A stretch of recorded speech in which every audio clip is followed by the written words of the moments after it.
always strange when Stacey says them, but he's actually part of us, so I just wanted to be clear. So thank you all for being here. My name's Leila Hashemi. I have the pleasure of leading the enterprise transformation team here at PayPal.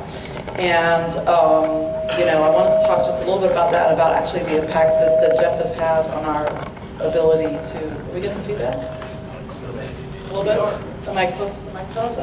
About the impact that you've been able to have on our transformation, and we haven't met until tonight. So PayPal's on a transformation journey.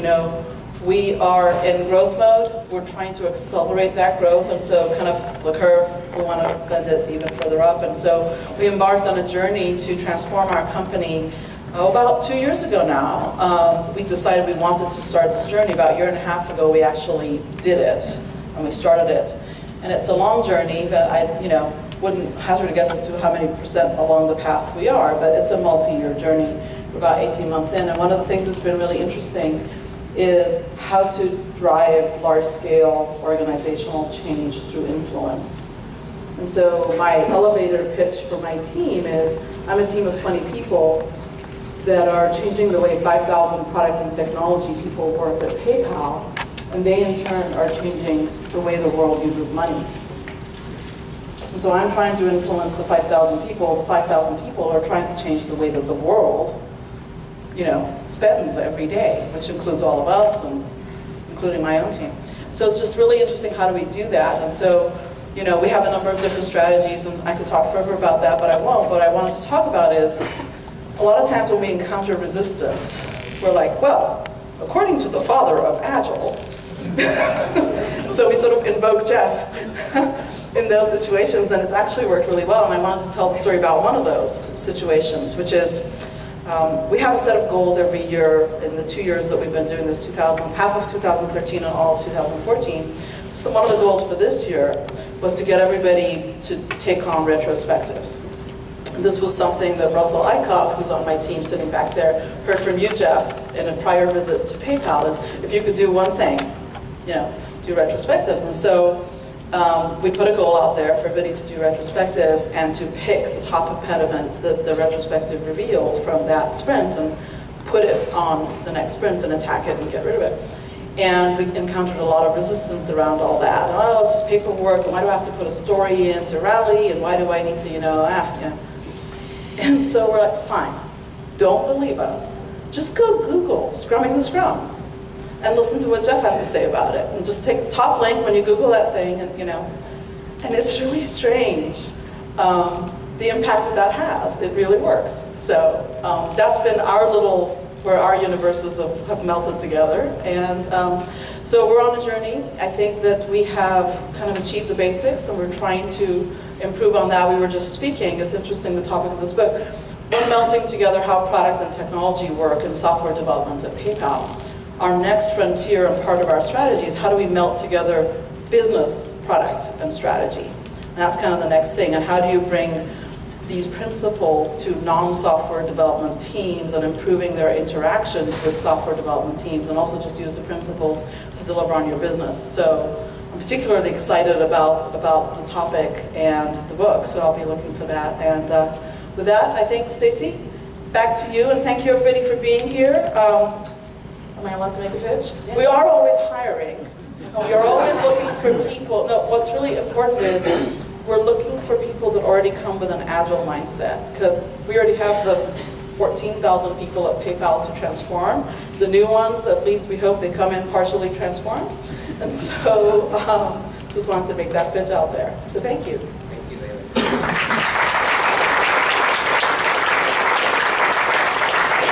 So I have to share with you, working with Leila and working for Russell has been fantastic. I've been here for a little while, and it's been truly an experience to be here. So if you're interested in doing some meaningful work, definitely try to tackle Leila or Russell before you leave. Don't tackle me, just talk to me. Come on, it's a scrum.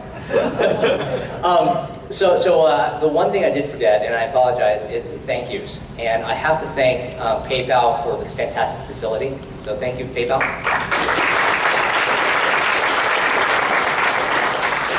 And if you guys haven't noticed, there's a guy in the back, and his name's Greg Sarcona, otherwise known as the wine guy, the Agile wine guy. So those of you who've come to the meetup before, you guys know that Greg comes and he buys the wine, and it's just his thing. He's a scrum master for Western Digital, and he works with Anish up here, and he's just continuously trying to give to the community, and this is his way to do it. So thank you, Greg, for your contribution here. And last, being an Agile coach, I have a firm called Bratton & Company, and we put these events together twice a month now. One here in San Jose, and in partnership with LinkedIn. We've worked with Brian Drummond. Where's Brian? So Brian's right back there. He's always supporting us. So thank you, Brian, for continuing to support us.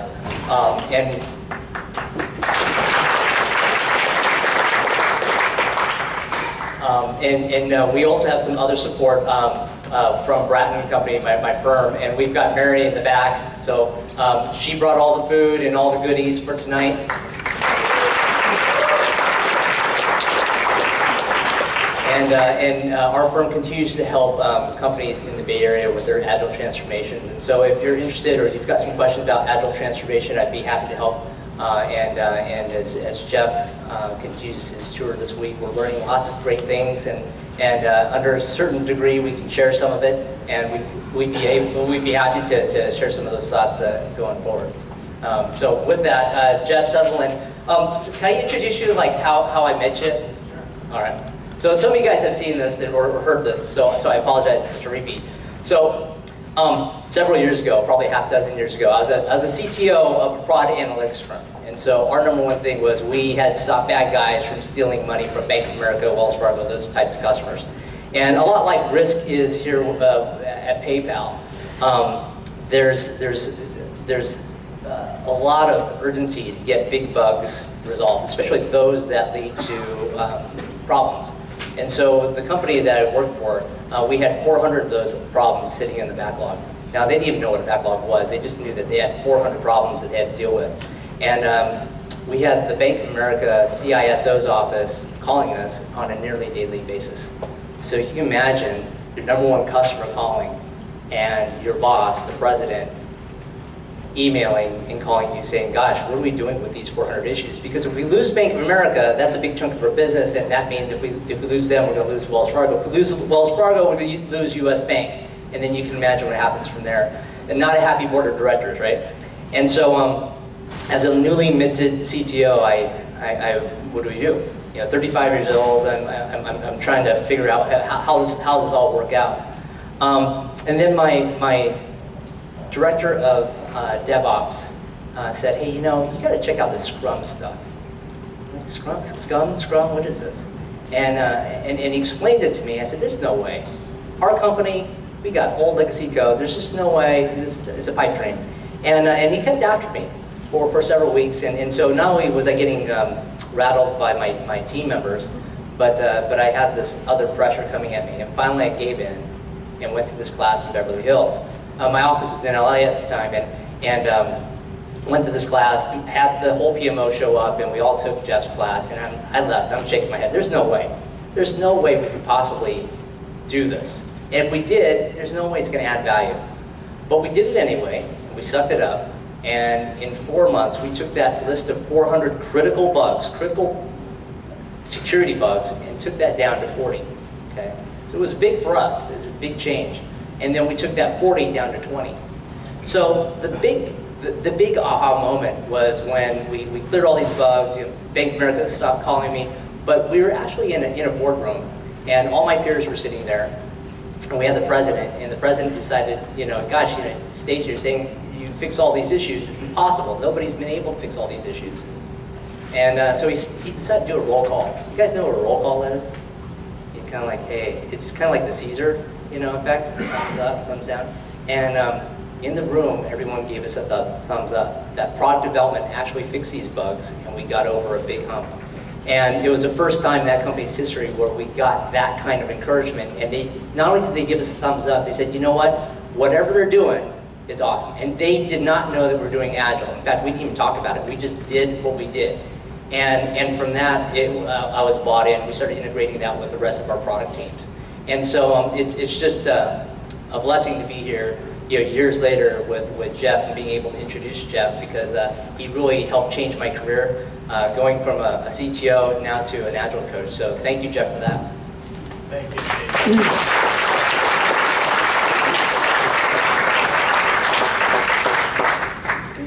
I think my mic should be working. Can you hear me okay? Yeah.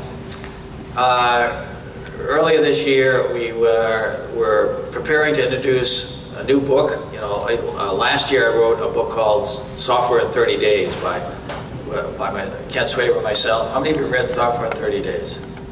Some of you, yeah. It's an IT book. And while Ken and I were working on it, I had all these great stories, particularly stories about Scrum implemented outside of software. And I couldn't get him into the book. Ken wanted it focused on IT. So I needed to write another book. So fortunately, my son JJ, a National Public Radio war correspondent, after he covered the Egyptian Revolution with Scrum and was on to the Japanese earthquake and then back in Libya, NPR was sending him up into the mountains after the Libyan revolution was pretty much over, but the rebels were still shooting at one another. And one of his best friends, I think a New York Times reporter, the previous week had been shot in the mountains. He couldn't get to health care quick enough. He died. And I think your second daughter was born around the same time. And he said, this is crazy, just wandering up into the mountains, mixing it up with rebels who are trying to kill one another, and taking a stray bullet for no good reason. I got a new baby, and he decided to come home, and he proposed we write a new book on Scrum. So we were able to get funding from Random House. JJ spent full time for a year doing the research and most of the writing, and now we have the book. Now, as we were getting ready to roll it out, the French asked me to do a TED Talk in Aix-en-Provence. And I started thinking about, what should I say to the French about Scrum?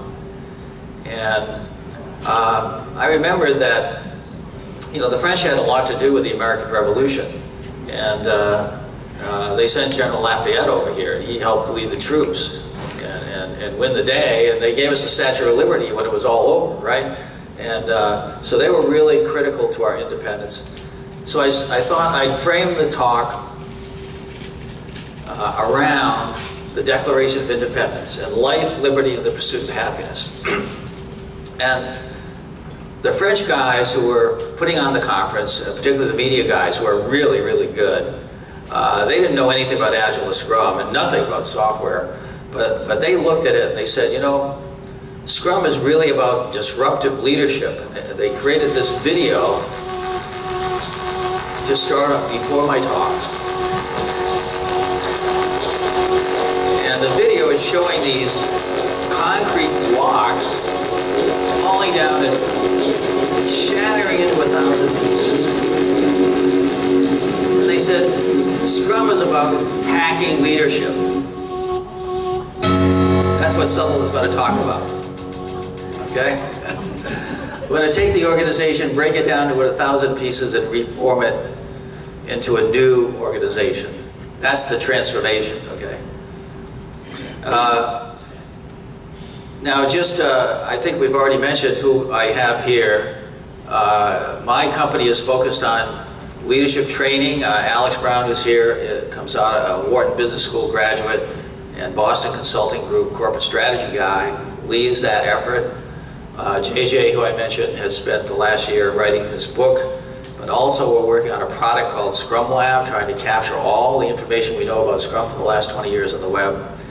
And we're trying to move Scrum outside of software. So Joe Justice runs our hardware practice. In his spare time, he's CEO of a company called Wikispeed that builds cars using Scrum. He has hundreds of volunteers in 40 countries that build cars in 1 week sprints. And when they're done, they sell them. Okay? So he's in the car production business with Scrum. Some of you are from HP. He was here recently at HP doing a build party where he brought in all the car parts. Everybody got together in the morning. By nighttime, the car was built. Did it have the engine in it? It didn't have the engine, so he couldn't take it on the freeway. So it takes a couple of days to get it freeway capable, okay? So back to Declaration of Independence. You know, it says that every American has the inalienable right to life, liberty, and the pursuit of happiness. But I noticed when I got into software development that many of the developers I was working with didn't have a life. You know, the stuff they were working on never worked.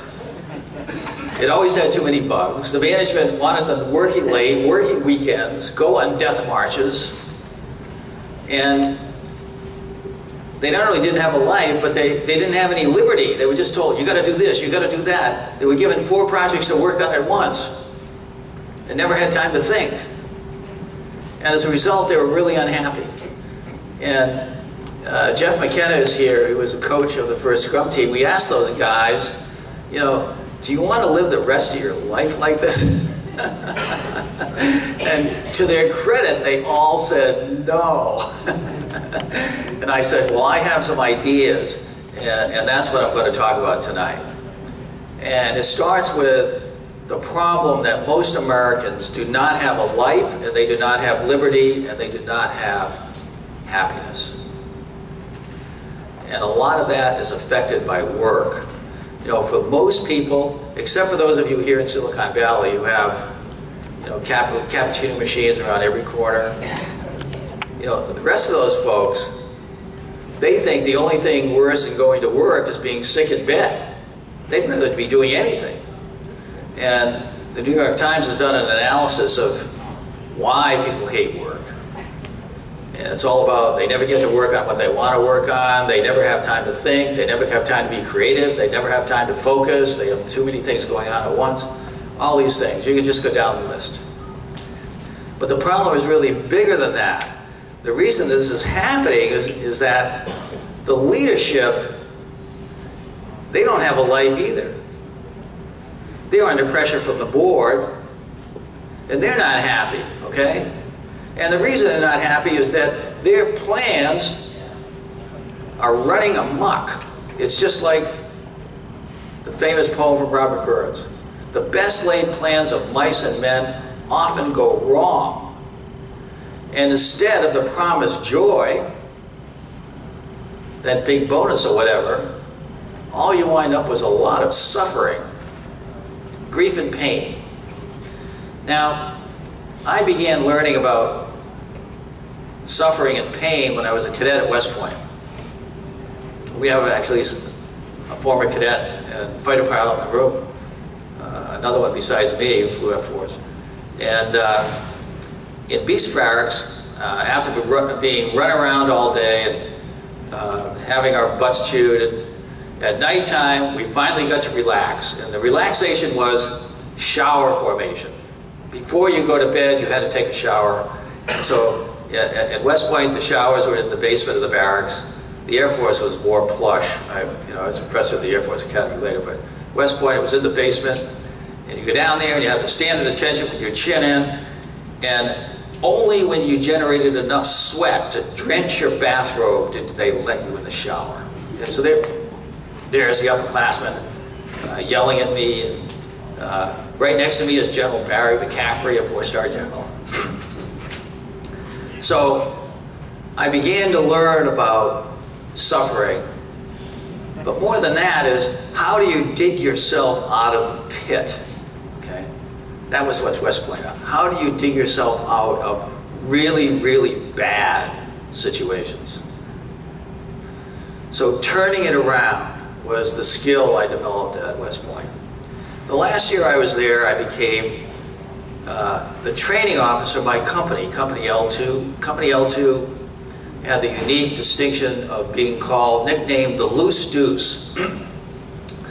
And they were called the Loose Deuce for 100 years because of their sloppy performance on the parade field, their culture of mediocrity. And no matter how much extra training in marching they had, they were always just about dead last in the ratings of performance on the parade field. And one of the major goals of training officers, there were 24 companies, each had a training officer. Our goals was to get out there and do a perfect formal parade 3 times a week, so that the tourists and the brass were excited,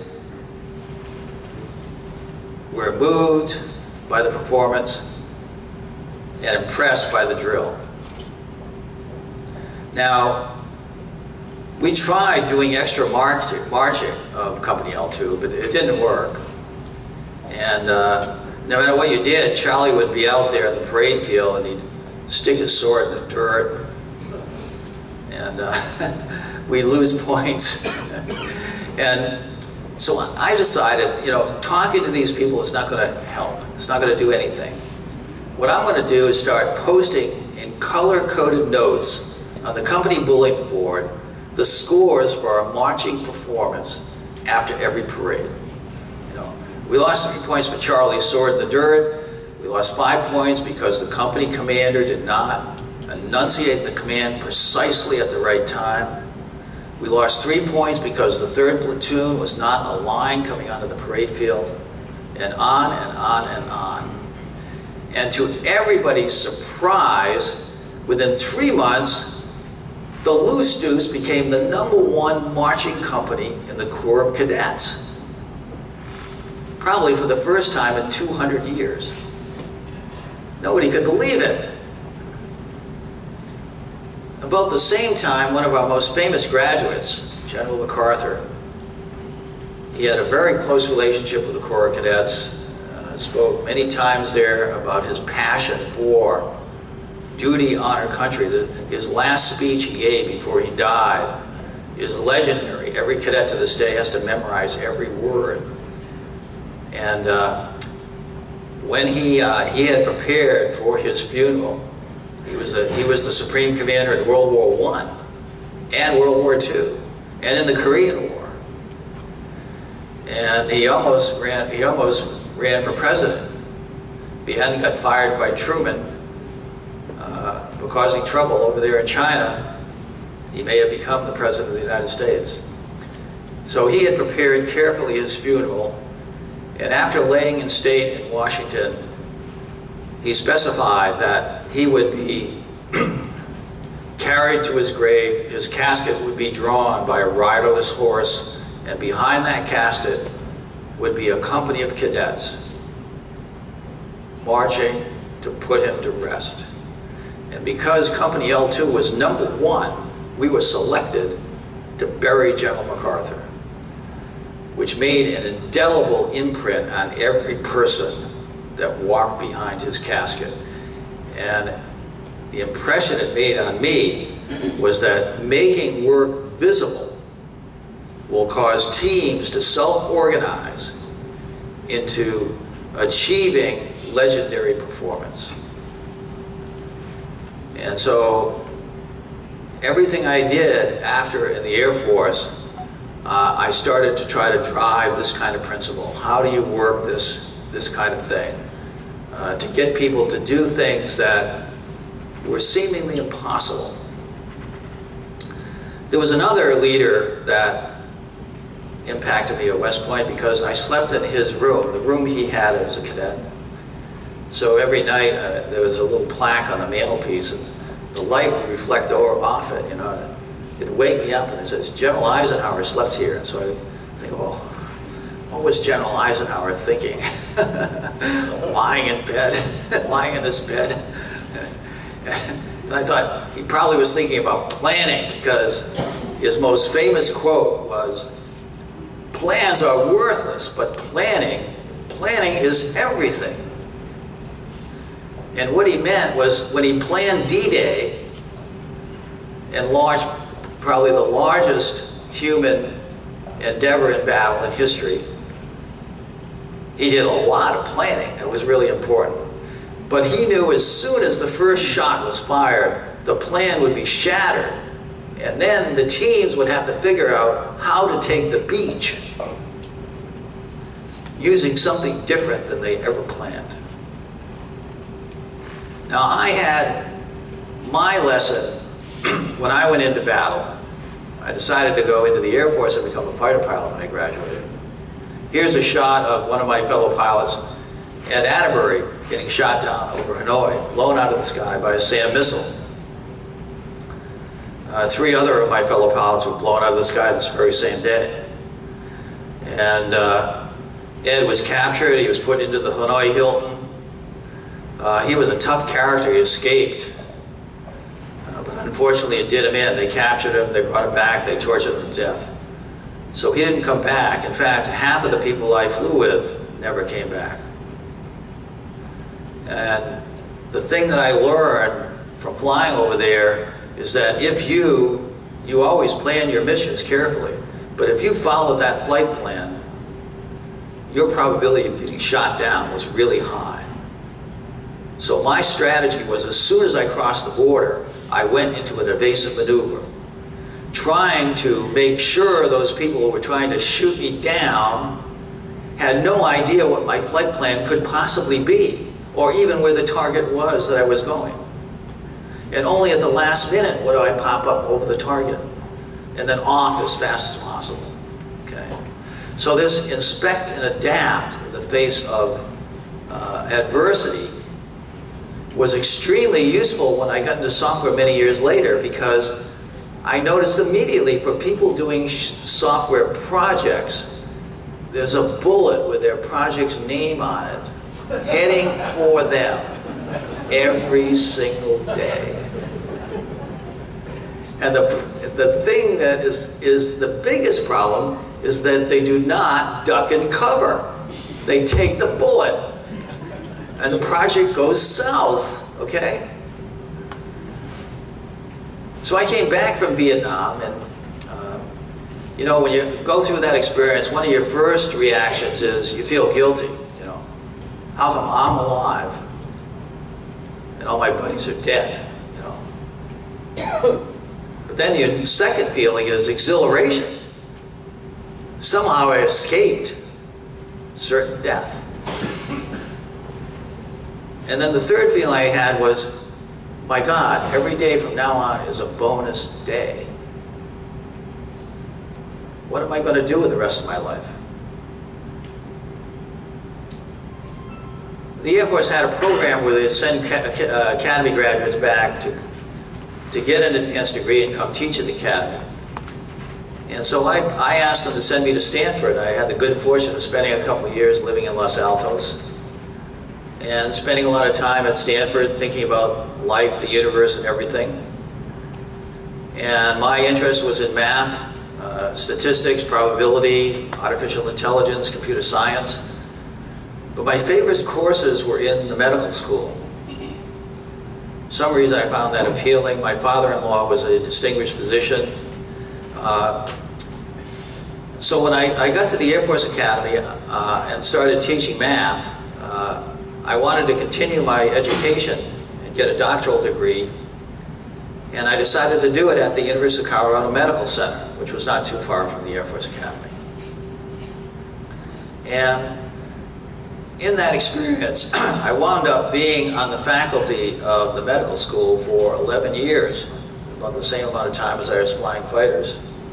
And I had several interesting and important mentors in my life. I'll only talk about one of them right now. He's in the middle there, Dr. John Baylor. When I started into my PhD program, Dr. Baylor, who had been the editor of the Journal of the National Cancer Institute, had a vacation home in Colorado. He'd come and visit. And he had just written a paper that proved that there were more women dying of cancers induced by radiation exposure from their mammography than were being saved by early detection. And the American Society of Radiologists was furious. They were trying to tar and feather and run him out of the country. And it got so heated that the National Cancer Institute had to form a special blue ribbon committee that met for 6 months. And at the end of those 6 months, they determined that Dr. Baylor was right, and all the protocols and standards for mammography and radiation exposure needed to be changed to meet his recommendation. And to this day, his recommendations are affecting the early prevention of breast cancer. And so I was impressed by Dr. McCullough for someone who would stand up for the truth no matter how many people were coming at him, trying to take him down. And I felt that he had written stuff that had value and real impact on society. And so I said, you know, Dr. Baylor, I'm about to write a PhD thesis. I'd like not to write something that, you know, sits in the library gathering dust. What could I do to write something that would have some value and really be used?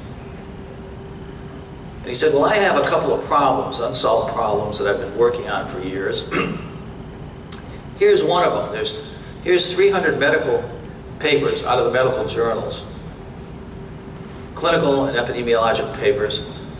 Every one of them has a graph of, you know, treating rats with a carcinogen and how much makes cancers grow. And there are papers on mice, rabbits, monkeys. And then there's a whole bunch of them on people, epidemiologic studies of all different types of cancer. And all the graphs of these 300 pages are different. Show me why they're different, and I'll give you a PhD.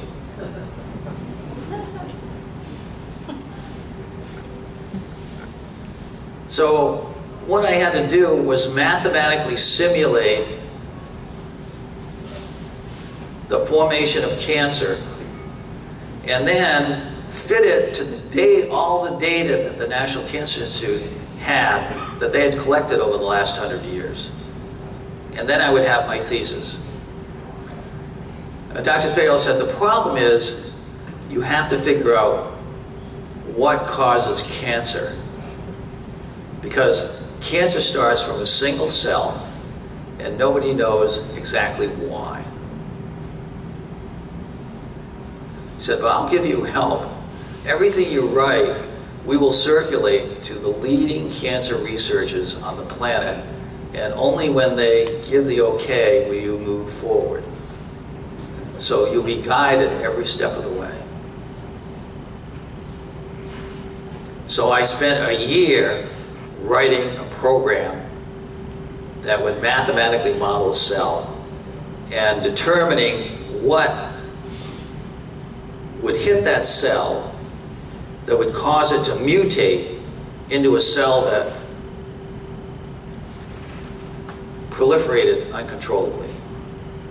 Now today, we have the DNA sequencing capability. We can actually see what happens. You know, a cell starts, and then through some kind of mutation, it starts to split into different forms. This goes off into leukemia. This one grows into early tumors. Some of them die off. Some of them keep growing, and then you wind up with some malignant tumors, and then you treat it with radiation chemotherapy, and then you wind up with metastatic tumor, and then the patient dies. So we can actually see that happening today. But then I had to figure that out in the blind, okay?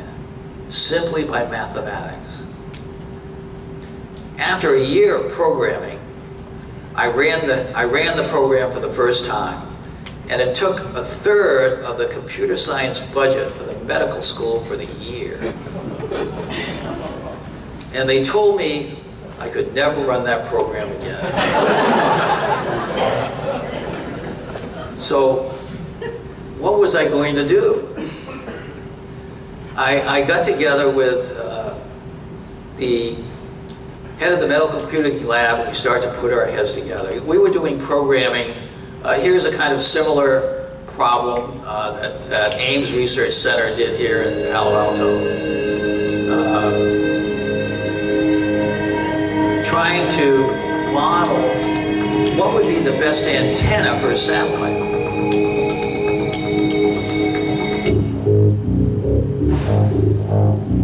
Evolutionary antenna synthesis.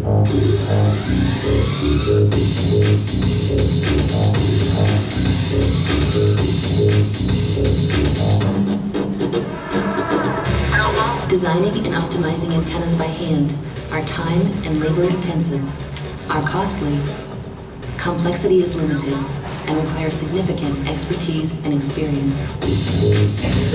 The Evolved Systems Group at NASA Ames Research Center tackled a challenging antenna design problem for NASA's Space Technology 5 mission. They've come up with a computer program that searches for superior designs by repeatedly taking the best antenna designs and using them as parents to breed new ones.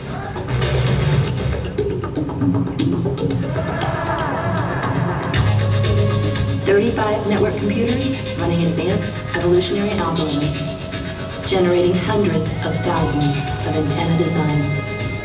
The survivors go on to produce ever higher performing populations, leaving but a few superior designs. Evolutionary antenna synthesis has the potential to design better and less costly antennas faster than before. The evolved antenna is currently undergoing tests that will tell if it is qualified to launch with 3 satellites on the Space Technology 5 mission in 2004. If successful, this evolved antenna will be the first evolved object to fly in space." So that was launched in 2006, and it did work. But where was I going to get my 36 high-powered servers that were all massively paralleled? Back, 25 years before NASA did this, okay? Well, about this time, Tandem came out with the first multi-processor non-stop computing system. And working with the head of the computing lab at the medical school, we decided to purchase Tandem systems for both the medical school and the hospital that was associated. And so we had 2 multi-processing tandems. And the tandem has a unique architecture which enabled me to capture every spare cycle on every processor for 5 years. One run would take 1 week to complete, but because the tandem was fault tolerant, it would always run to completion. And that's the way I got my PhD. When I did, they put me on the faculty of the medical school. I was a professor of radiology, biometrics, and preventive medicine for many years. And during that time, the banks were starting to roll out automated telenetworks using tandem systems as network processors. And a big banking company came by that was running 150 banks all over North America and said, Jeff, you have the best team outside of Silicon Valley for tandem programming technology, and we don't know what we're doing at the bank. We're having a lot of problems. But over the bank, we have all the money. So we took the knowledge and we put together with the money. It would be a perfect marriage. They made me an offer that my wife couldn't refuse. And I wind up at the bank. They made me vice president for advanced systems. And I was supposed to take the bank into the future. Well, I get to the bank, we had all kinds of programmers, but the biggest group were the COBOL programmers. Hundreds of them. Any COBOL programmers in the room? Still a few left alive, right? I train in Zurich regularly, and they have thousands of COBOL programmers to this day. Trying to learn Scrum, a lot of them. Well, I walk into the bank, and the programs look like this, Roman galleon where the rowers are rowing. They're sweating, the whip is cracking. All their projects are late. They have to work nights. They have to work weekends. They have to go on death marches. The management is running around trying to quell the screaming customers on one hand and trying to, more reports, more meetings, more micromanagement. I looked at them and I said, these people are insane. Because what I was watching was the way they tracked the projects. They were using these Gantt charts were invented in World War I. And on the chart, every line had a person's name or a team's name and a date. And if anyone in this chain missed their date, everyone after them would slide to the right. So as a mathematician, this was a system that was 100% guaranteed to make every project late. So I knew it didn't matter what the managers were doing, the projects were still going to be late. I walked into the CEO's office. One of the leading business books at the time was In Search of Excellence. Actually, Tandem was in it. And I ripped a chapter out of In Search of Excellence about how to build a little company within a bigger company. I threw it on the CEO's desk and I said, this company is insane. I said, I want you to give me the worst business unit, which is the unit running the ATM systems, that was bleeding red ink all over the place, losing tons of money. And I said, I will fix it. I will take it and I will run that as one team with a bunch of sub-teams. And you and the senior management team can be my board of directors. I'll meet with you once a month and we'll review the financial statements. But other than that, you stay out of my company. If you do that, I will fix it. If you don't, this operation is going to suck forever. He thought about it for a day, and he came by my office and said, Jeff, if you want this headache, you've got it. So I took everybody, sales, marketing, support, all the engineering, all the guys that ran the mainframes, everyone. We put them together as one team. Okay, we're a little company, like a startup. And everybody has the same incentive. Nobody gets any bonus, well, unless we all get one. And we're going to fix this by working together. We're going to do it in 1 week sprints. We're going to start the week by building a backlog. We're going to prioritize that backlog by business value.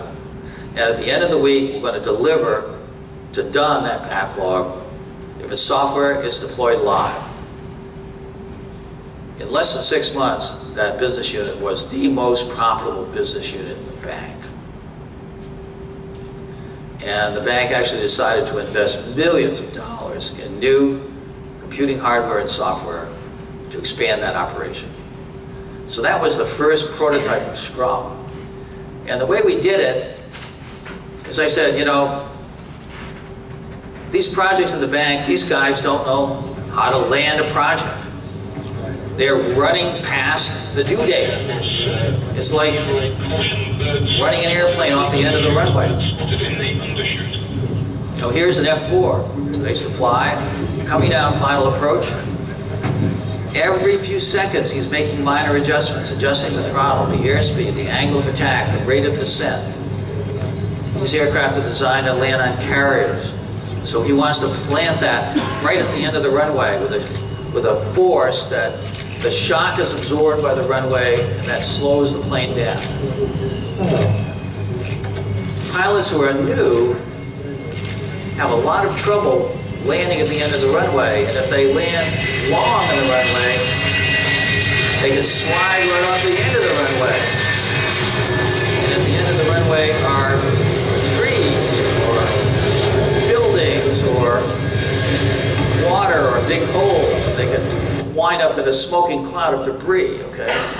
So I kind of had this emotional reaction because of my pilot experience to this Gantt chart disaster thing. So I said, what we really need is something that helps us, like a pilot, to maintain the glide path. So we took the making work visible idea from the parade field and we added the glide path idea from the fighter pilot work. And in less than 6 months, turned a business unit from losing millions of dollars a year to making millions of dollars a year in profit. So this was the first prototype of Scrum. Our company acquired a new technology banking company in Cambridge, Massachusetts, the MIT area. They sent me there to head engineering there. And I started building a lot of new technologies and tried to deal with this banking Gantt chart problem. I started being asked to help to solve these tough problems over and over again. I began working in new technologies. I developed one of the first object database systems for the bank. That led me into being asked to run an object database company right in Kendall Square near MIT. And we had a consulting group in the company that had some space that had moved out, and we had some empty space. One day, some graduate students from MIT came by. They said, hey, we're starting up a company, we need some lab space. How about renting the empty space you have so that we can have our lab? You know, here's the technology we're working on. They were building these insect-like robots. So I said, sure, that looks interesting. We'll rent you these rooms and go for it. Well, about every other day, the robot would come wandering out of the laboratory into my office. It had heat-seeking sensors. It was trying to hunt me down. And so on Fridays, Professor Rodney Brooks would come by, a senior professor at MIT. He was a co-founder. They were his students. And I asked Professor Brooks, I said, how does this robot work? Explain to me how this thing is operating. And he said, well, it's based on this assumption architecture. But before I explain that, let me just say, at MIT, we've spent 30 years trying to build a smart system. No matter how big a computer we created, no matter how big a database we loaded up, the best thing we've been able to do is a smart chess program. It's been a total and complete failure. So I'm taking a radically different approach, okay? This system has no database. The world is its database. It has only sensors. It has no central processor. It has a chip in the leg that can move legs. It has a chip in the spine that can coordinate legs. And he says it has a neural network chip in the head that figures out what to do. He says, let me show you. Here's the neural network chip. He says it's blank. You plug it into the head of the robot, you flip a switch, all of a sudden the robot's legs are flapping like spaghetti. And it wobbles to its feet, and then it starts walking around banging into things. It looks like a baby learning how to walk.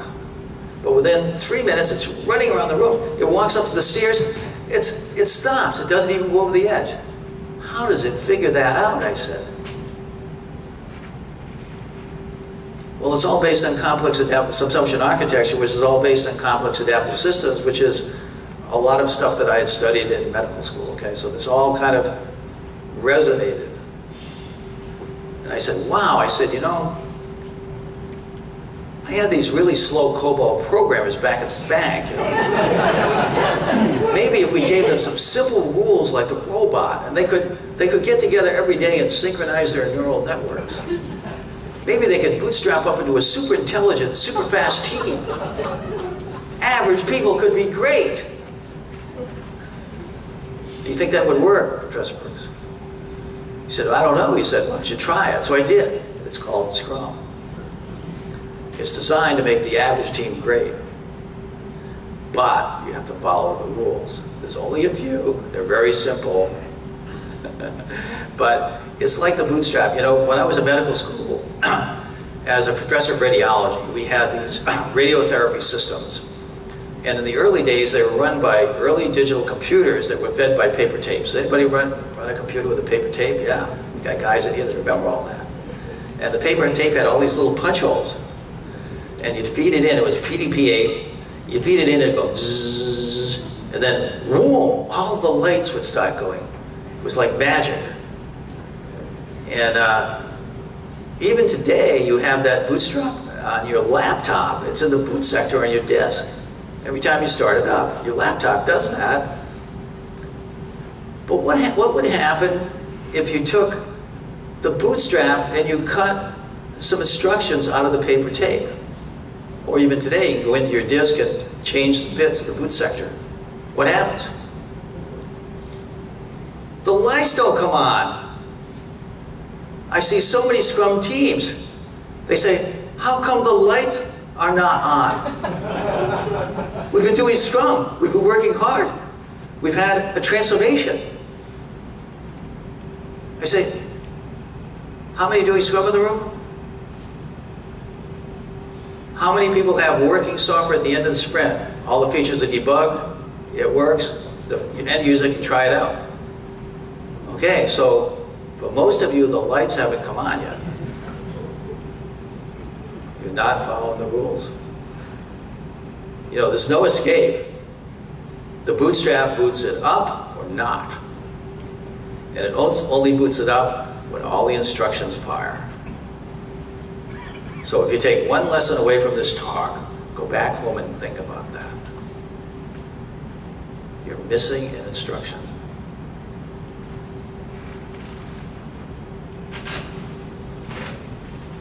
Well, I was hired away from the object database company by a CEO who had a very successful startup. Stark went from 3 to 50, and it was the first 4GL language company. But it got up to 50 when IBM was selling its product all over the world. Then all of a sudden they had a huge amount of competition. And they were getting beat up by a company called PowerSoft. Anybody remember them? So they said, hey, we need to make a leap in technology. So they bought a compiler company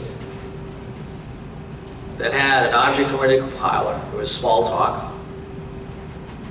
You know, I had worked at the AI lab at Stanford, and Danny Kaye had invented Smalltalk, so I knew all about that. I was always interested in compilers and stuff like that. And the CEO said, you know, Jeff, you run a lot of engineering teams, but I've got a bigger problem. I've got to innovate and build a new product. Less than 6 months, the stock is tanking. And get it to market, and we don't even know what the product is yet, but it has to replace all our old products. How about if you come in, you could be like a chief engineer at Toyota. We'll give you our best people, and in 6 months you ship a product that saves the company. Well, this actually sounded like fun to me. You know, I've been managing all these engineers and had a lot of headaches, but if I just had a small team of the best people, we could get fired up and have fun. Jeff McKenna's here. He was a consultant and the first Scrum coach. And it was really, we would go out to dinner at night. We would have these conversations about, you know, we've been doing this 20 years, you know, how do we keep our spirits up, you know, and all these projects are late and all these bugs. We kept on asking this question to ourselves. And one day we went in, as I mentioned before, and we said, you know, we've got some ideas, guys, that could change our lives, you know, instead of always being late, always having too many bugs, and always being beaten up by management, we could actually do something different. Would you like to try it? To their credit, the team said yes to a person, all at once. Well, I was watching what they were doing, and Smalltalk is a great environment because the system is always working. So you make a change, it's always working. And these guys would struggle, they'd make a change, they'd be trying to build a new feature, they'd work for days, it wouldn't work, they'd work more days, maybe they worked 2 or 3 weeks even, and all of a sudden the feature would appear to work. It was always surprising, you know, it just popped out there all of a sudden after a long period of pain. And being a student of evolution, I knew that Professor Jay Gould at Harvard was writing papers on an evolutionary theory called punctuated equilibrium. And what punctuated equilibrium says is that systems don't evolve like this. They actually go like a squirrel can be running around in the woods for millions of years, and then all of a sudden, boom, a flying squirrel flies out of the tree. So these systems are stable for such a long period, and then all of a sudden, boom, something happens. What happened during that period of stability? Well, one of the first supercomputer companies, Thinking Machines, led by Danny Hillis, was simulating Professor Gould's theories on the massively parallel machine. What happens to the organization, or the organism, and the components and subsystems of the organism during the million years of evolution where you can't see any new functionality?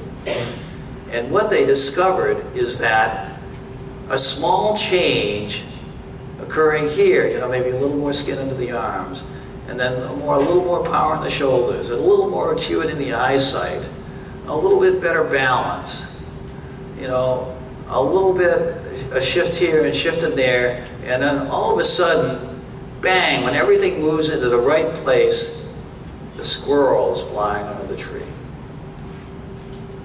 So I said, this is exactly what's happening in that small talk environment. You guys are slaving away, and then all of a sudden, the new thing appears. And it only appears when the right components have subtle changes. So let's change the way we develop. Forget about building new features. What we want is a new capability. If we want a new capability, what is the simplest thing we can do? And which component will we touch to cause a ripple effect to push the system towards that capability? Let's make that one change. Now, the next day, the whole team looks at the system again, and they said, what is the smallest change we can make in any other component to push the system further? And keep doing that until all of a sudden the new feature pops out. If we do that,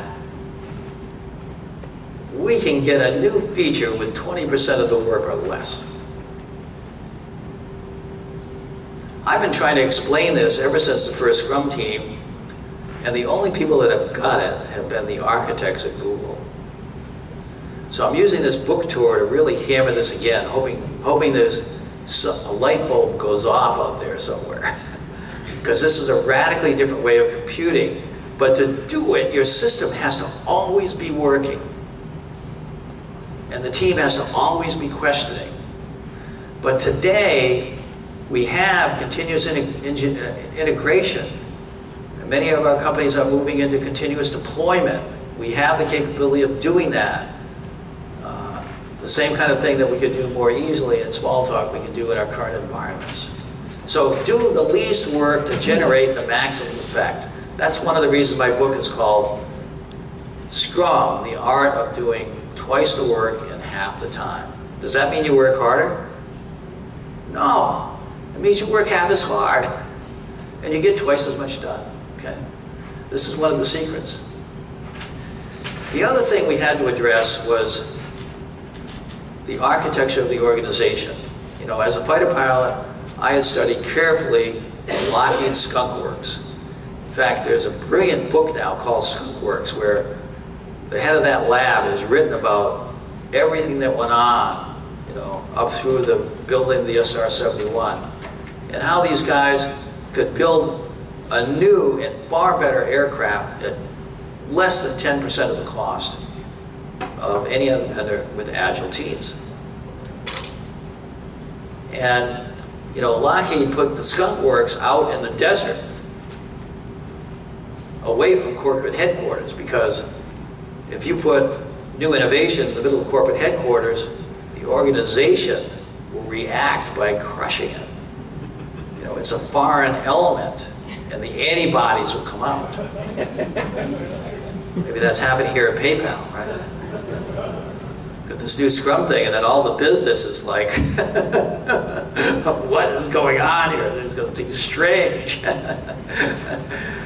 So we had to figure out a way to build a very resilient organism that could exist in the midst of all these antibodies and would have some kind of viral effect, you know. Like viruses escape your immune system by working together. It usually takes 2 or 3 working together.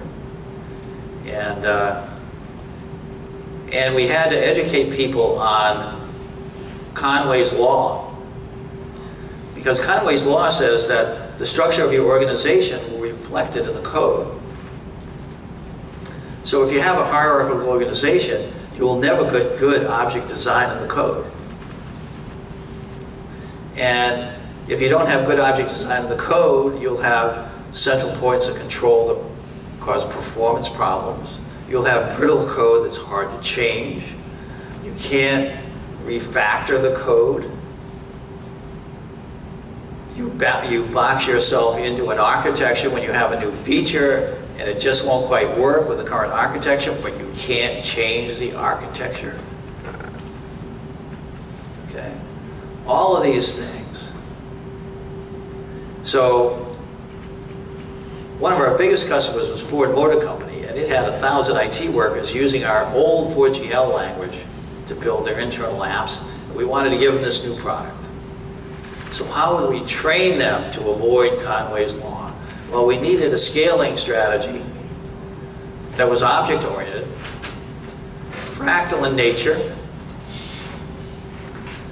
So small teams, because there's another law called Brooks Law that says, you know, if you add people to a project that's late, it gets later. That's because as you add more people, the communication channels proliferate and the overhead communication just sinks your project. So they need to be really small teams. The optimal team size, Harvard has discovered, is 4.6 people. Most people have too big teams. We say 3 to 9 on the Scrum Guide. If you have a team of 9, you're already slowed down significantly. Even at 8, you're slowing down significantly. So 5 is a nice number. And so, you know, you have to have multiple teams maybe working on a piece of software, but then they're coordinated by a virtual team, a scrum of scrums, that presents a component with an interface to the next level of teams. So, like, maybe this is Google Maps and this is Zillow putting real estate pricing on Google Maps, and maybe this is somebody else using Zillow for something else. The whole internet is built this way. It's infinitely scalable.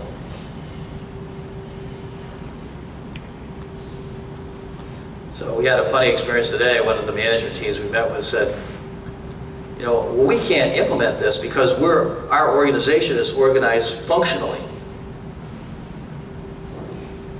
So I said, well, isn't the management supposed to optimize the production and delivery of value to the customer and figure out how to change the organization to do that?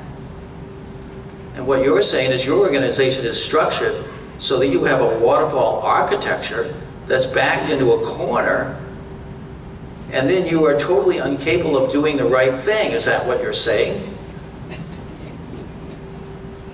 Well, no, I'm not really saying that. Well, I said, you guys are the management team of this company. It's your job to self-organize, to figure out how to get out of the box that you've architected yourself into. Some of you are technical enough to understand that. Okay? So this organizational architecture is extremely important. The capstone of all this was, okay, we have to tell Ford Motor Company how to implement this new technology with this new organizational structure. But how are we going to present it to them in a way that they're going to believe it, you know? Because a lot of people think Scrum is crazy even today. This will never work. I mean, that's what Stacy said, right? Came to the course and went back and said, oh, this will never work. So we began researching the literature. You know, how can we think about this in a way that would stand up to serious management criticism? And so we reviewed 30 years of IBM systems journals. We talked to the leading project experts in the world. We began reviewing hundreds of paper in the literature. The best paper that we found, to my surprise, was a paper by 2 Japanese professors, Professor Tanaka and Takeuchi. And they had looked at the best projects all over the world. They had also studied typical waterfall projects. They had this graph with Type A, B, C project management. Type A was traditional waterfall they saw at NASA. Years of developing big requirements documents and handing them off to an analysis team that spent years building big analysis documents and handing them off to the design team, which built more big documents to hand off to the implementation team.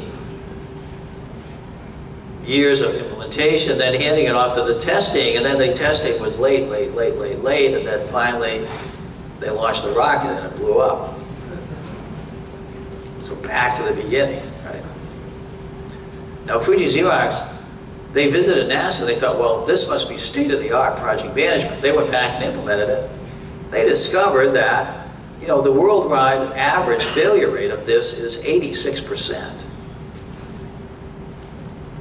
No wonder project leaders and management have so much problems.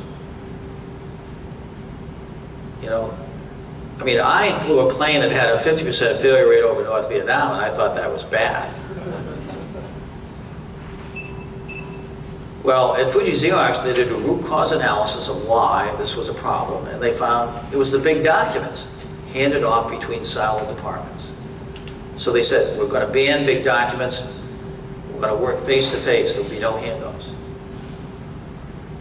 That really improved things. But the best companies that Takeuchi and Naka found were places like Toyota and Honda, lean companies that worked with cross-functional teams, with a facilitator team leader that helped them do the work, in short intervals delivering production prototypes, and at every interval doing an analysis of what worked, what didn't work, how we're going to do it better the next cycle. So we read that, the whole team read that paper, and we agreed, this is really the way to describe this, what we're doing. I mean, we brought in a lot of knowledge and understanding of software to add to the lean hardware build process. But basically what we're doing is lean product development, like a Toyota. And if we tell Ford Motor Company that, they're a car company, they'll believe us, okay? Now, also in the paper, they said, every great team has these three characteristics. Number one, transcendent goals. They have to believe that what they're doing is going to make a better life to people. Giving other people a better life is going to give them back their life, their enthusiasm for living. Second, the teams are given autonomy, challenging goals, and then the team figure out what to do. They figure out how to do it without people telling them what to do. And third, they're cross-functional, and through cross-fertilization, they develop knowledge in community, and that learning that creates this new great thing is what inspires them and makes them happy. So this life, liberty, and happiness thing that we started with is like embedded in core Scrum. Now, Nanaka and Takeuchi have become our mentors, and we meet with them. Particularly Takeuchi, who's back at the Harvard Business School. He only lives about a mile from my house. And we meet regularly. A couple of weeks ago, he said, hey, Jeff, this year's Harvard Strategy, Executive Strategy Workshop, the leading workshop of the year at Harvard Business School, the technology session, I want to be Scrum. And I want you and I to lead it. So that's where business is going to go. Okay, your management may have not figured that out yet, but you know, Harvard Business School, that's where they're going to take you. You know, when you down the road, that's where it's headed. So where did Agile come from? You know, I haven't mentioned the word Agile. Well, in 1995, I got together with Ken Schwaber. I said, Ken, you know, you're running you're CEO of a project management software company. You're selling this stuff to IBM and Anderson Consulting, and all these big 8 consulting firms. And these Gantt charts, you're selling them, they don't work.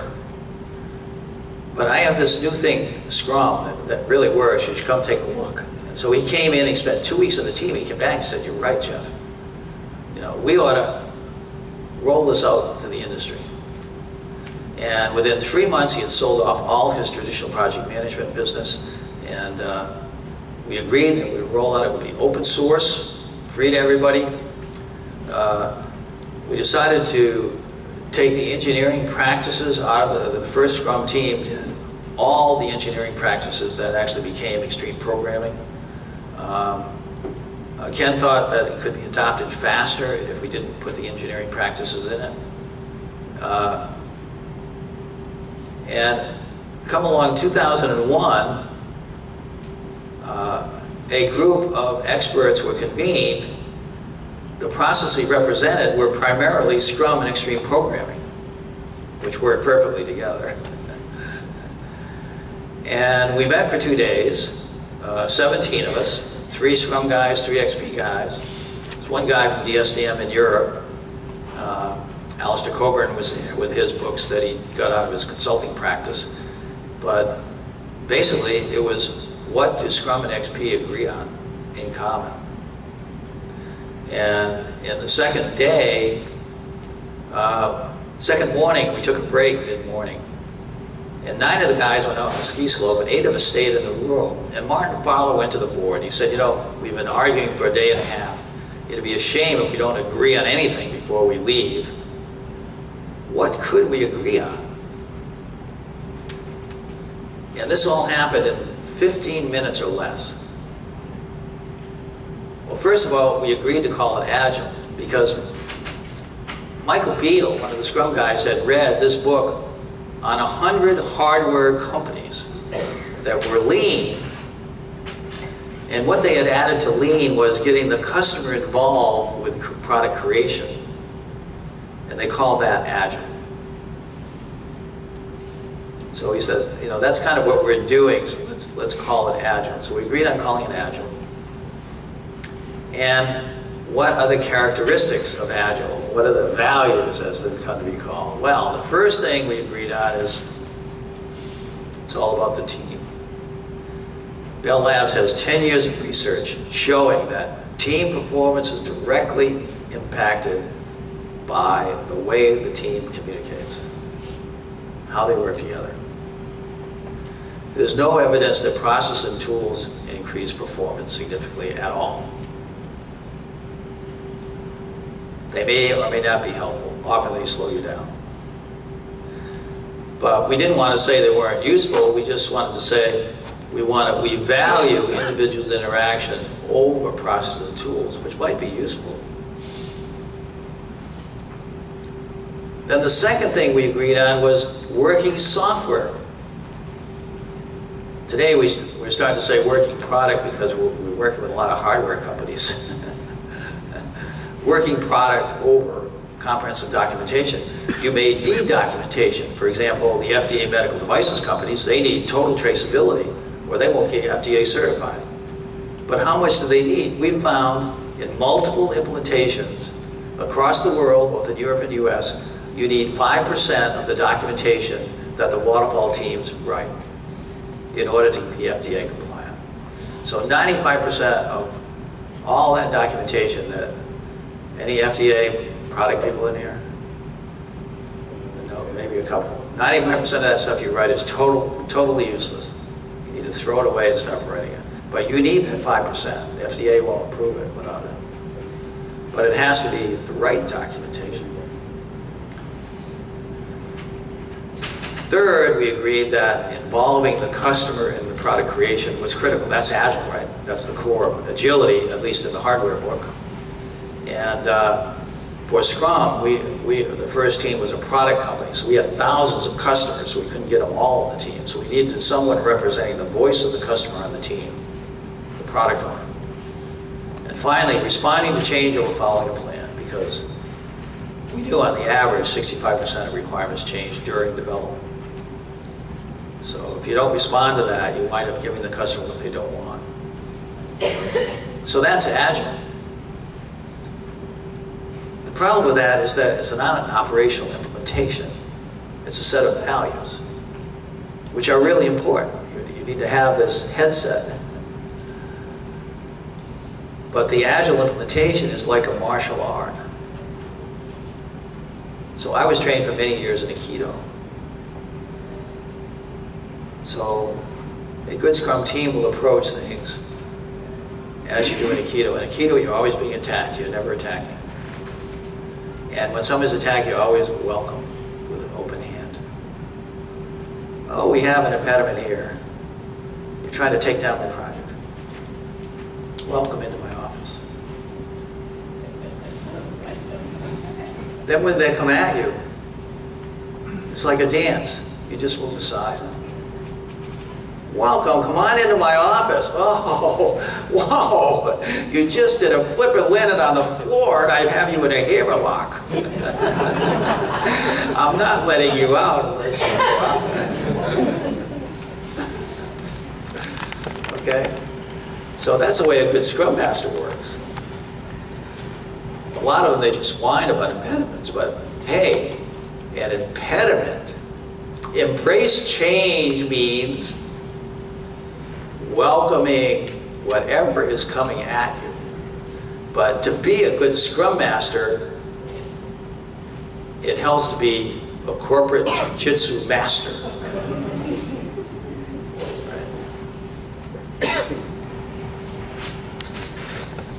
So the leading implementation of Agile is Scrum.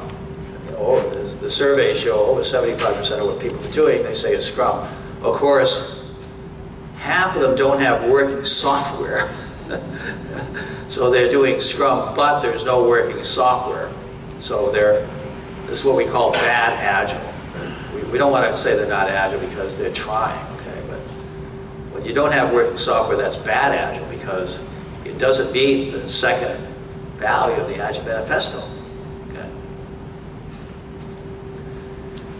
So here's the worst waterfall project ever on the planet, the F-35. It's $143 billion over budget. And the latest delay was a 13-month delay because of software testing. See, these guys never had working software. They didn't have it in the beginning. It's $143 billion over budget. It still doesn't work. Last one, once of them caught fire on the runway, they're all grounded right now. Now let's contrast this with the best airplane in the world. At least Aviation Week says the best airplane in the world is the Saab Gripen. Well, Scrum Inc. happens to be a consultant to Saab Defense. And the Saab Gripen is built by Scrum. And they can't release a new airplane version every sprint, but every 6 months they release a completely new release of the aircraft. It has an operating system upgrade.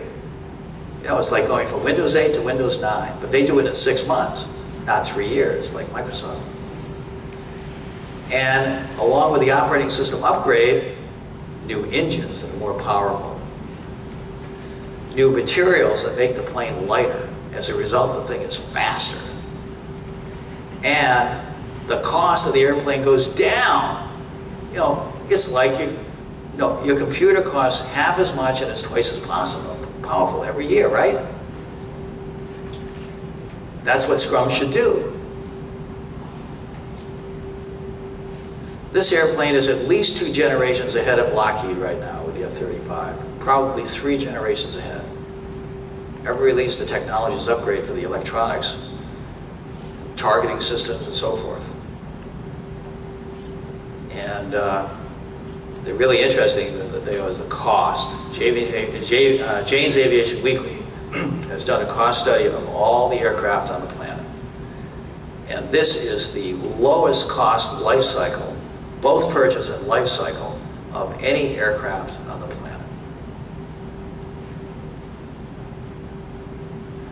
It's about less than 20% or less of the cost of other aircraft. We're actually seeing that also like in SpaceX. SpaceX is suing the government right now because they can deliver a military satellite into space at 20% of the cost of the current vendor, and the Air Force and the government will not let them bid on the launch. They're suing them for malfeasance. You know, it's kind of like the states preventing Tesla from selling cars, you know, or the city writing laws so Uber Taxi can't pick you up. Okay? That's what's going on. But the bottom line is, the cost is 20%. It's built by Scrum. That's better than twice the work in half the time. That's 5x instead of 4x. So as a result of this, Scrum is spread not only across software, but out into hardware. We're working, Alex Brown right now is working with John Deere. They're writing a case study. They have teams in John Deere building agricultural equipment that their production is 700 or 800% better than their previous waterfall teams. The fascinating thing to me, though, is that it's moving out of technology space. I mean, there's a lot of weddings that are run by Scrum today. Has anybody done their wedding by Scrum in here? Probably have a few, yeah. A couple in here. Good. If you need a consultant. You know, the wife is almost always the product owner, right? And the guy is the scrum master.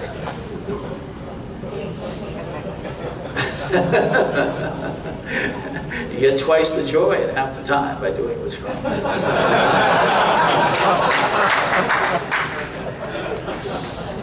The implementation, I think, though, is the leading edge of Scrum today. It's actually in education. It's happening both in the US and Europe. The most advanced implementation in education is eduscrum.com, which was started in one of the high schools in the Netherlands. And my son JJ is here, and I visited early this year. And so we were there, and we got there, and we talked to the teacher a little bit, and then the bell rang. And the kids go running into the room, and every team of 4 has one of these scrum boards that's folded up. They unfold it, they put it on the wall, they have their daily meeting. Lasts less than 10 minutes, they're fast. They run to their desk and they start work. The teacher's just, we're just standing around chatting. These kids are working like crazy. Like, wow, what's going on here? The teacher says, he says, I only get to talk if they ask me questions, and they don't let me give them more than 10-minute lectures, and only on things that they want to hear about. The rest of the time, they do it. So I asked the kids, we were in one class, I asked the kids, is this Scrum thing more fun? The kids yelled, every person, it was amazing, yes! They said, we have a definition of fun for every story in addition to the definition of done. It's a lot more fun. I'm thinking we should put that in the Scrum guide. I said, well, how about the grades? And they said, the average grade for non-Scrum, a scale of 1 to 10, which they use in the Netherlands, is 5. For the Scrum classes, it's over 7. We get much better grades. Is it faster? They said, yes, we finish weeks early. This was the main class at that time was the chemistry class. These guys were all excited in the chemistry class. I remember chemistry. How excited were you in your chemistry class in high school? And the teacher says, here's the kind of projects they give me. He says, I have all these old cell phones. He said, okay, here's a cell phone. Here's the story. I want to know the composition of every element in this cell phone. What it is, and by weight, how much it is. Team, figure it out. You're going to do that as a side project over the next 6 weeks, but I want the answer. If you need any help, I'm here to assist. And the kids just go figure it out. But the most interesting thing for me, from the teacher's point of view, it eliminates virtually all motivation and disciplinary problems. The teams are self-managing. And it involves, when we were there was a girl in a wheelchair. She was sick enough so she could only come 2 days a week. But she rolled in the wheelchair and was immediately in the daily meeting, rolled to the desk with the team, and she's included as a full participant in that team, instead of being a secondary citizen that's over in the corner someplace. And we met some of those handicapped teams, or handicapped kids that had become Scrum Masters and were like totally transformed into leaders of people. One of the girls in the team said, she said, I went home a couple of weeks ago and my father was very depressed at the family dinner. And when the family asked him why he was so depressed, he said, they introduced Scrum in my IT group today. And the daughter says, I asked him, well, what's the problem? So he explained what they were doing. She said, you're doing it all wrong. Scrum should be fast, easy, and fun. And you're making yourself miserable. Here's what you need to do. Start with this, then go to that, then go to this, go to that. So she's training her father how to do Scrum. So that's the future. That's going to solve all these problems you're having here at PayPal and everywhere. When your kids start learning how to do this in school, they come home and coach you in the evening. So, with that, I just want to say, I've tried, one of the goals of this book has been to introduce a lot of these stories that never got into software in 30 days, but to me are the most interesting, and the most heartfelt, and the most fun stories in Scrum. And all of you here got a book tonight, so that's fantastic. And I hope you enjoy reading it. And so that's my story for tonight. And we have time for questions? We do. So we have some time for questions. If you have a question, just raise your hand and we'll have one of the mic writers bring the mic to you.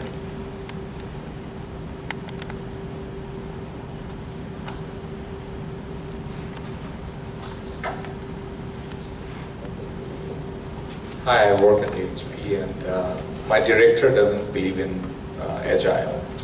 So how do I convince him? Doesn't believe.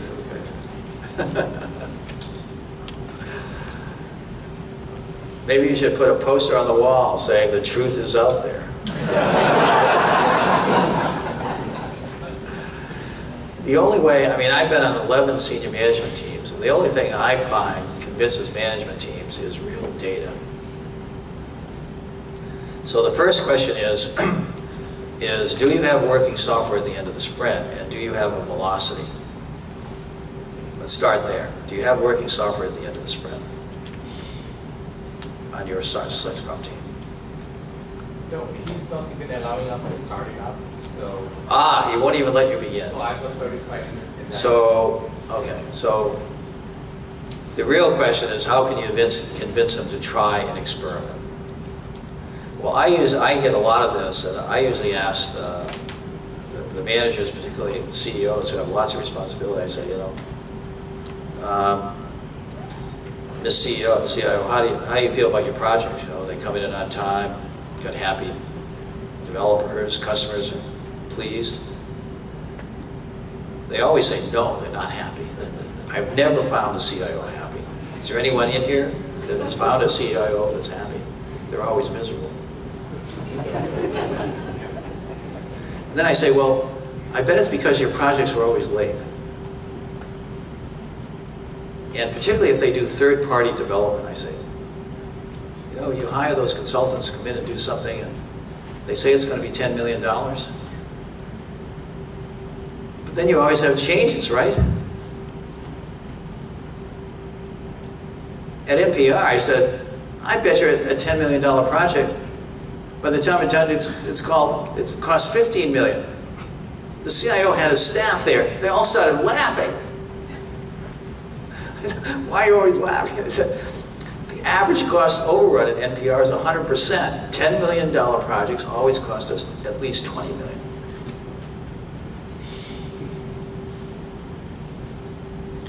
So I said, well, the reason that you have this cost overrun is because there are changes. And then when there are changes, then that's time and materials extra, right? So the cost goes over budget, and it takes more time, so your project's late. Mr. NPR CIO, have you ever had a project that didn't do that? No. I said, well, I have a way that I can guarantee your project will not be late and it will be on budget. Are you interested? They always say yes. And I said, well, here's how it works. Every time you if you implement an Agile project, every time you get a change request, we can put it in the backlog immediately and start working on it on the next sprint, as long as you throw away one of those really low priority requirements that your customer's never going to use. Because the global data shows that 65% of the software in your systems is never or rarely used by the customers. You've got a ton of junk there. So we're not only going to give you your changes for free, but we're going to stop building junk. That will guarantee your project will come in on time and on budget. Do you want to try it? All you have to do is do a little pilot experiment. If your management will not try after that conversation, you need to go find another job because you're in the wrong place. You got a manager with a brain that doesn't compute. Do you know there are 530,000 Scrum jobs open in the United States? Not a single one of you has to stay in the job you're in today. There are 530,000 out there waiting for you. So I've got a team of developers who are insisting on building 3 to 5 times what the product owner is asking for. It's like Who's insisting? the team. They're like, oh, we can't give them to this without a full-blown management console. He's saying, no, I just want a tool that will give me this little thing. I'll take a command line utility. Okay. And the developers are just wanting to do more, Right. but they're not understanding, they're not building what they're being asked for. I don't know necessarily how to handle So that. they don't want to do Scrum, they just want to run amok. Well, you know, I tell my developers that I don't want to pay for that. I'm paying their salary. I only want to pay what the product owner wants and in the order the product owner wants it. And if they don't want to do that, there are other jobs, other places where they can waste a lot of money. In fact, why don't they go to work with for my competitor tomorrow? So, I mean, these kind of things, there is a place for leadership in Scrum. And it's management jobs to tell these guys to knock off the nonsense. You know, a professional developer today knows how to do continuous integration, knows how to build automated tests, and knows how to get software done at the end of the sprint with no bugs. And if you're not a professional developer, we don't want you working here. That's just my management policy. It has nothing to do with Scrum. That's the way it's going to work in this company. Now, most of the managers in Silicon Valley are afraid to say that. They feel like the developers will run out and go to work for Yahoo or something. But hell, they're better off than your competitors, wasting their money instead of your money.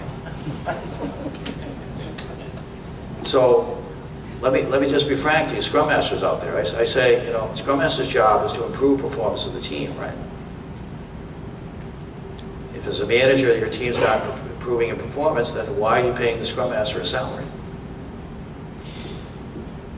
And the product owner's job is to improve the delivery of value. So the revenue per point that team is sweating over should go up. And if that product owner can't deliver you the data that shows that's happening, you got the wrong product owner. And as a manager, you shouldn't be paying that salary. There is a role for the manager in Scrum, and that is not to pay salaries for people who don't act professionally. I'm sorry, but after 25 years, I've been through it all. And I found, you know, I've had these MIT PhDs working for me, causing trouble, you know. They think they're the most brilliant brain on the planet. So the Scrum teams, I've had them send them into my office for a little bit of coaching. And I tell them, I say, you know, I got a consultant here that is a better programmer than you, even with your PhD. And if you don't stop behaving in a way that's destructive to your team, I'm going to give the consultant your work. You have a choice. That's end of discussion. And I've seen that MIT PhD turn around in the next minute. And so good leadership will help overcome some of these development problems. Now, if you're a Scrum Master, you have to be a lot more creative. Scrum Master has the hard job, okay? All right, Jeff, I think we have time for one more question. Yeah. So, Jeff, first of all, I'd like to thank you very much for aha moment that I had just now. I'll just share it. You just said that CIOs are normally unhappy, right?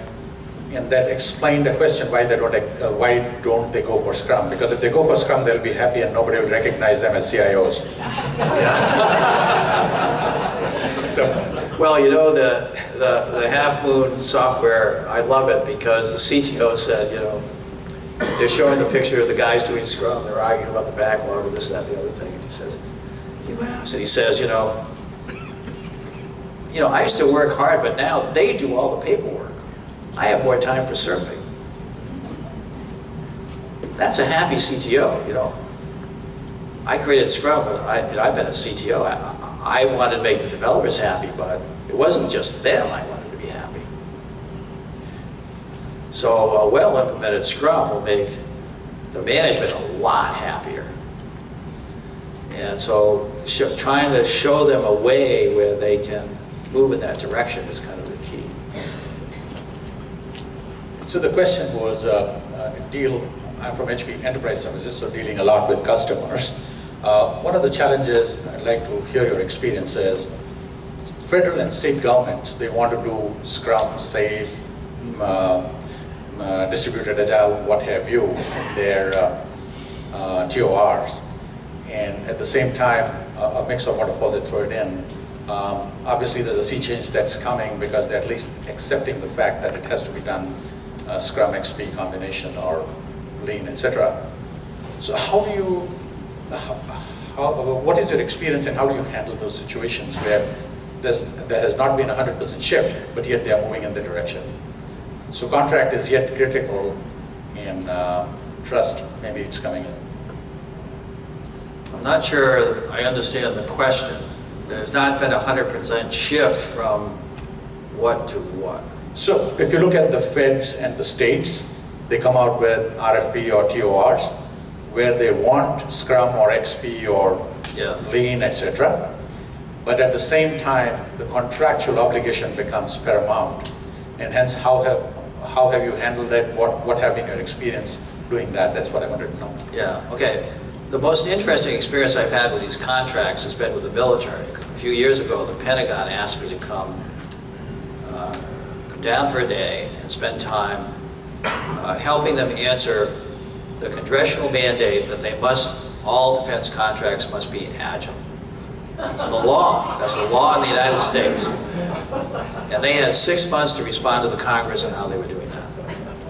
And they had set up task force for every domain that were across the service, healthcare, all the services, command and control, all the services, and they had 12 people who were the leaders of all the task force. And those are the people I was to show how they could become agile.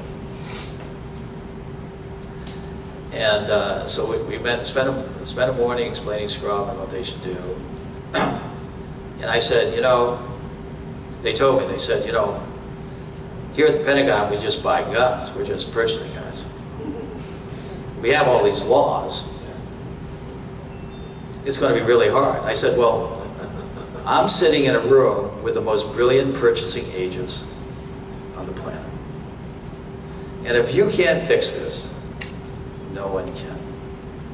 And I suggest you start by something really simple. Just put a paragraph in every contract. All changes will be for free. I said, because right now the Beltway bandits are coming in lowballing the cost, time and materials for changes, and they want as many time and materials for changes as possible, and that's going to delay the contract. They are going to try to bleed you dry. And every head in the room said, yes. And if you just put change for free in there, they won't be able to do it. That'll save you $100 billion this year. So they went back and thought about it. Fast forward 2 years later, we get called up by one of the major defense contractors. They said, we have a problem.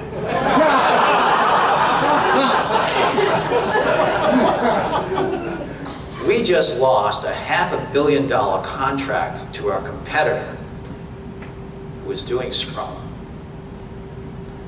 And the government told us if our bids were at half price from what they've been in the future, we will never get a contract again. We have to do Scrum. Now this is perfect, okay? Because these guys not only have to do Scrum, they have to deliver at half price. The noose is around their neck. But most of you do not have the noose around your neck. If you did, you'd have working software.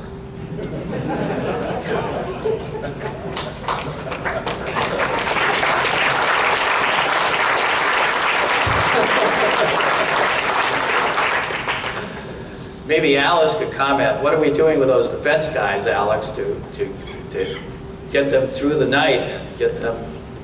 Well, I think they're having a fair number of sleepless nights at the moment. Thank you. We actually, we could talk an entire day about how to scale an Agile implementation, particularly in the defense context. Probably just a couple things to mention is we usually think of Agile being used to drive highly emergent, highly adaptive process. But these folks are really trying to implement it in a highly predictive, highly convergent way to get to a fixed destination as quickly and cheaply as possible. So we're using all of the tools that you're familiar with in terms of setting up a Scrum and Agile implementation, but just holding very top-of-mind focused what that is driving to in terms of end goals. So we've had a lot of leadership workshops with their senior leadership to get them on board, a lot of Scrum Master and Product Owner training with the individual teams, and a lot of time spent particularly focused on integrating the software and the hardware components of the team, because that's really where a lot of the delays and a lot of the errors were taking place. So they're making progress to their credit because this is a top-down driven mandate. They're doing a very good job of actually measuring. And so they have some fantastic data, which I wish we could share, but we can't, that shows that their teams are much better when they implement Scrum than not, and they're using that to really drive adoption and pull implementation in the organization.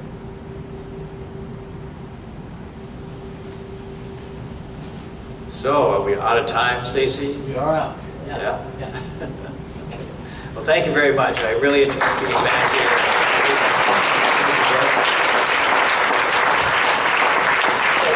So Jeff, we're going off too quick.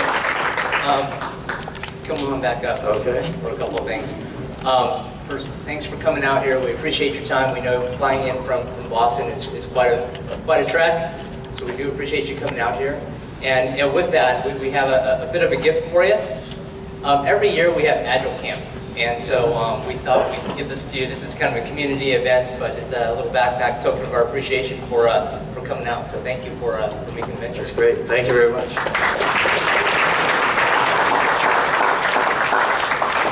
All right, guys. So some other things.